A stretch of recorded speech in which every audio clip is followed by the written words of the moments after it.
सप्तनदी पापनाशन स्तोत्रम्। सर्वतीर्थमयी स्वर्गे सुरासुरविवन्दिता, पापं हरतु मे गंगा पुण्या स्वर्गापवर्गदा। कलिन्दशैलजा सिद्धिबुद्धिशक्तिप्रदायिनी, यमुना हरतात् पापं सर्वदा सर्वमङ्गला।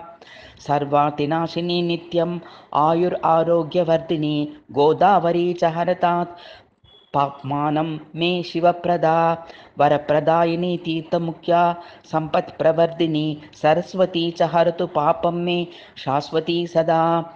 पीयूषधारया नित्यम् आर्तिनाशनतत्परा, नर्मदा हरतात् पापं पुण्यकर्मफलप्रदा।